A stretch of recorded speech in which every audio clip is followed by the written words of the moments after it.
এরপরে প্রশ্ন হলো, রোহান চৌধুরী আপনি লিখেছেন, আমি একজনকে ভালোবেসে অনলাইনে বিয়ে করি, এখন তার প্রতি আমার আগের মতো কোনো ভালোবাসা আসে না, তাকে এখন ছেড়ে দিতে মনে চায়। আমাদের মধ্যে শারীরিক কিছু হয়নি, এখন আমার কি করা উচিত? বিশুদ্ধ হওয়ার জন্য মূলত একই মজলিসে সাক্ষীদের উপস্থিতিতে প্রস্তাব এবং সম্মতি এটা হওয়াটাই জরুরি। এটুকু হয়ে থাকলে আপনাদের বিয়ে বিশুদ্ধ হয়ে গেছে। আর বিশুদ্ধ যদি হয়ে যায় তাহলে সেক্ষেত্রে স্বামী স্ত্রী হিসাবে পরস্পরের প্রতি সব পাওনা অধিকার কর্তব্যগুলো সব সাব্যস্ত হয়ে যাবে। আর যদি এরকমটি না হয় তাহলে সেক্ষেত্রে সেটা বিবাহ বিশুদ্ধ হয়নি। অতএব অনলাইনে বিয়ে করেছেন বলতে কি সেটা আমি বুঝি না।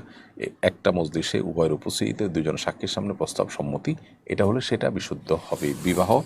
সেটাও আরও বিভিন্ন শর্ত সাপেক্ষে, যেমন মেয়ে তার অভিভাবক সম্মত আছে কিনা সেটার উপরেই ডিপেন্ড করবে।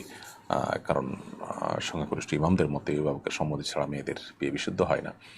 অতএব অনলাইনে দুজনের সাথে আপনার প্রস্তাব সম্মতি অনলাইনে চ্যাটিংয়ে পাঠালেন বা একজন আরেকজনকে বললেন, আর এটার স্ক্রিনশট কাউকে দেখায় না, সাক্ষী হয়ে গেল, তারা বিবাহটা এরকম হয় না বা বিবাহ বিশুদ্ধ হবে না। এমনি তানভীর হাসান শিমুল লিখেছেন, আমার স্ত্রী মারা যাওয়ার 1 মাস আগে আমাকে বলেছিল সে তাড়াতাড়ি মারা যাবে এবং আমাকে ওয়াদা করতে বলে যাতে আমি আর বিয়ে না করি।